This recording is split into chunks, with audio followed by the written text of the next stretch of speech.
Un paysage renferme juste la quantité de beauté visible que nous sommes prêts à apprécier. Quand on se promène à travers bois, le soleil qui pénètre par le fond et illumine le dais rouge des chênes qui de chaque côté se mêle au vert fluide des pins crée un somptueux tableau. Quand on regarde en direction de l'ouest, les couleurs se fondent dans un embrasement de lumière. Mais dans d'autres directions, la forêt tout entière est un jardin en fleurs où des roses tardives brûlent de tout leur feu. Il suffit d'élever un peu son regard pour que toute la forêt devienne votre jardin. J'aime particulièrement l'étang de Saint-Cucufa. Me promener en vélo, c'est vraiment un moment extrêmement agréable. Je suis un peu né dans la forêt parce que je suis fils de forestier. On n'atterrit pas là par hasard. La forêt, c'est mon enfance et ce sentiment de liberté.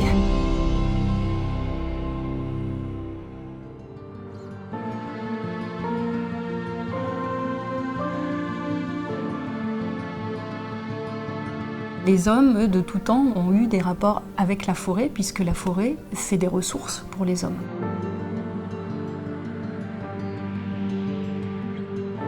En fait, on a hérité de la forêt. C'est des générations de forestiers qui ont travaillé au quotidien dans ces forêts-là. Les forêts ont été façonnées par l'homme, j'ai envie de dire, pour l'homme. On n'a plus de forêts dites naturelles en France, en tout cas. On a toujours l'impression que les forêts appartiennent à tout le monde, mais ce n'est pas le cas. Les 3/4 des forêts en France sont privées. Le reste est public. Mais derrière chaque forêt, il y a un propriétaire.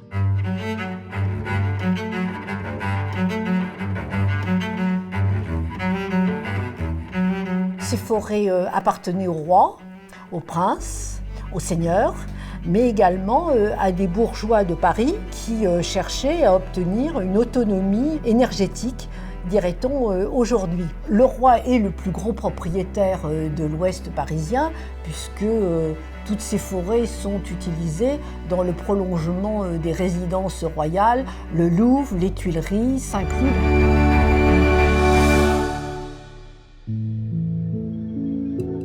La forêt remplit plusieurs fonctions et fournit des services, on parle de services écosystémiques, qui sont la fourniture de bois, de gibier, des fruits sauvages, des champignons, ou pour les fleuristes, des mousses, des choses comme ça. Il y a aussi les services de protection, et en particulier protection des sols contre l'érosion en montagne, protection de la qualité de l'air et de l'eau aussi, puisque les forêts jouent un rôle d'épurateur pour l'air et pour l'eau.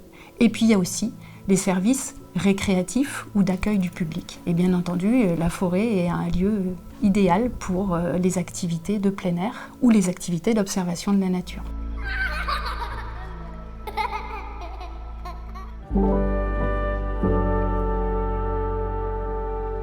Le nom de la Malmaison nous interpelle. On pense tout de suite à un lieu malfamé. En fait, cela signifie tout simplement que c'est une grange, c'est-à-dire une fausse maison. Le nom de Joséphine Beauharnais est attaché à la forêt de la Malmaison parce qu'elle a aimé passionnément cette propriété qu'elle a constituée de toutes pièces. Donc Joséphine, entre 1799 et 1800, achète une de ces forêts, 200 hectares d'un seul tenant.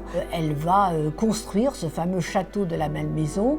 Elle a la passion des voyages, d'où l'introduction dans le parc d'exotiques, essences qui seront parfois testées dans la forêt.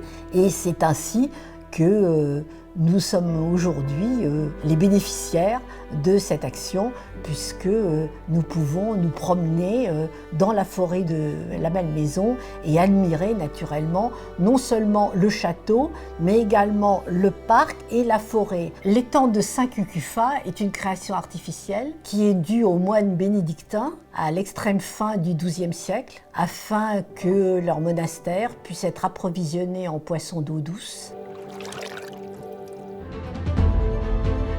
La forêt de Fos-Repose est le type même de la forêt de chasse. C'était un des lieux préférés de Louis XV. Et si on l'appelle Fos-Repose, c'est parce que cela renvoie à l'attitude d'un servité, essentiellement les cerfs ou les chevreuils, qui, petits futés, au cours de la chasse à courre, réussissaient à attirer les veneurs sur les traces d'un de leurs congénères. Et ils se planquaient pendant ce temps-là dans un buisson, en espérant par conséquent échapper à l'issue fatale.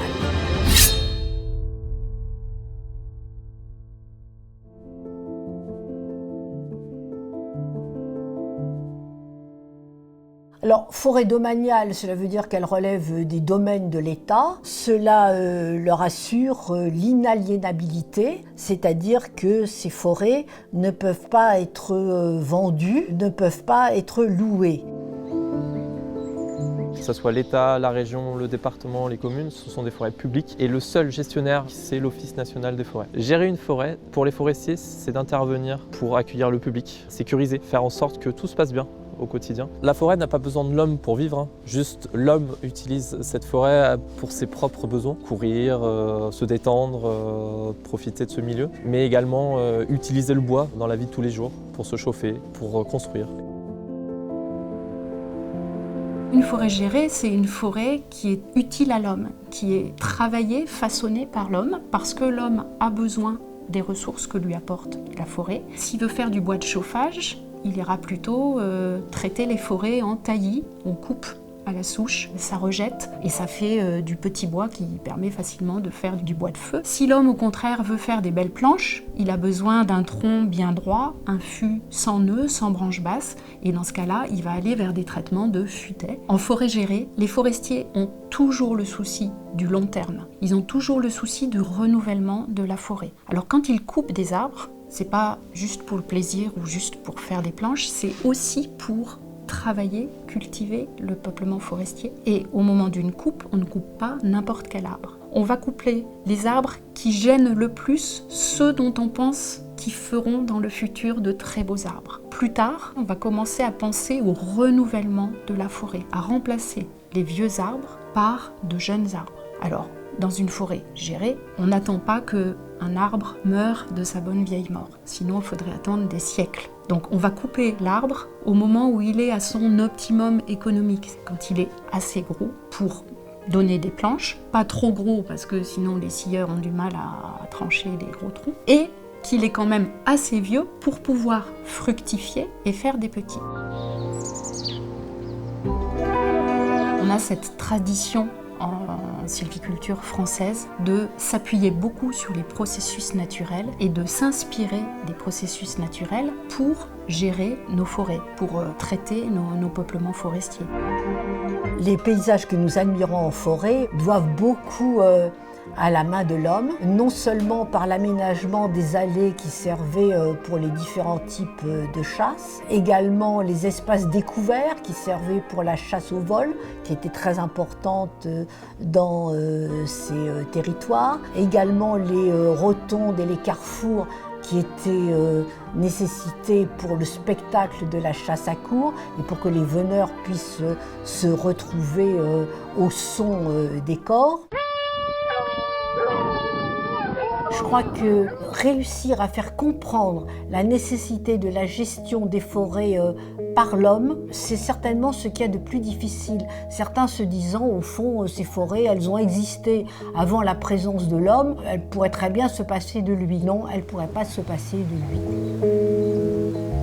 Il faut savoir que rien n'est fait au hasard dans la forêt. Il y a une explication à tout. On coupe un arbre, déjà pour faire de la place à son voisin. L'idée, c'est que le voisin puisse grossir, grandir. On coupe un arbre aussi pour alimenter la filière. On a tous besoin de bois dans la vie de tous les jours. On coupe un arbre également pour des questions de sécurité. On a des forêts qui sont très fréquentées, énormément de chemins. À proximité des chemins, on va marquer les arbres qui sont morts ou qui risquent de tomber, qui sont fragiles, pourriture par exemple au pied, qui risquent de tomber sur une personne. Donc ça, ces arbres, on les marque, ils seront coupés. Le problème, c'est que souvent, le public ne perçoit pas l'état réel des arbres. Il croit qu'un arbre est bien portant, alors qu'au prochain coup de vent, l'arbre peut tomber et nécessite donc une extraction préventive. De même, lorsque des peuplements sont malades, le public ne le perçoit pas et estime qu'il a devant lui une coupe blanche absolument scandaleuse, alors qu'on ne peut pas faire autrement que de couper.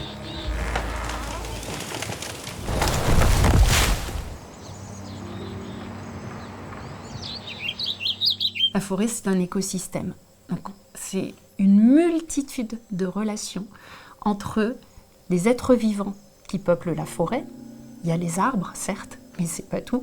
Il y a énormément d'autres formes de vie, depuis les oiseaux jusqu'aux bactéries dans le sol, en passant par les mousses, les lichens, les champignons, les mammifères, les plantes, et j'en passe. Quand l'homme intervient en forêt et qu'il a une pratique de coupe, par exemple, par cette pratique, il vient faire ce qu'on appelle une perturbation en écologie. Et à chaque perturbation, il y a une réaction de l'écosystème qui est le fait des relations entre espèces. On coupe un arbre, ça veut dire qu'il y a plus de lumière qui va arriver au sol. Et à ce moment-là, ça veut dire qu'au sol, des plantes vont pouvoir pousser plus haut. Je pense que pour être un bon forestier, et qu'on soit dans la partie recherche ou dans la partie gestion, on a besoin d'observer. Et on a besoin d'être humble aussi, parce que c'est clair qu'on ne maîtrise pas tout.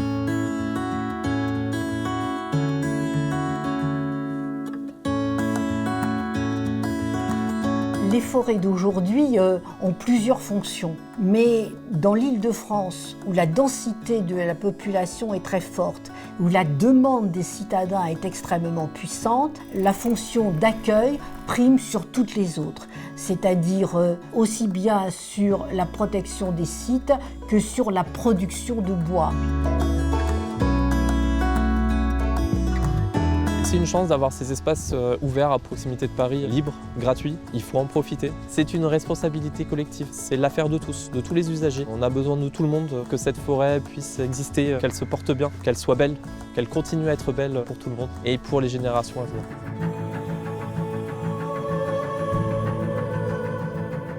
Au fil des ans, des études et des observations, on acquiert de plus en plus de connaissances sur les forêts. Et pourtant, on est loin de tout savoir. Je dirais que rien n'est jamais acquis, parce qu'en fait, l'environnement, il évolue aussi. Les forestiers sont soucieux des changements actuels, et en particulier des changements liés au climat.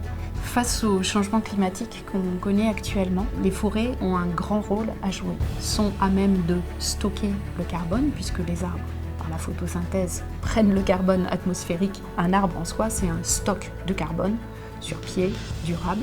Les sols forestiers sont aussi un stock de carbone très important en forêt. Donc les forêts sont capables de stocker du carbone de manière active et de conserver un stock passif de carbone aussi. On va respirer le bon air de la forêt et observer aussi, s'émerveiller, parce qu'en forêt, on est toujours prêt à rencontrer un animal par-ci, un papillon par-là, à entendre un oiseau ou à observer des plantes, des arbres différents. Il faut savoir mettre les bonnes lunettes et il faut savoir parfois sortir la loupe de sa poche pour observer la diversité des espèces et des formes de vie. La diversité biologique, ça fait partie aussi de notre patrimoine culturel.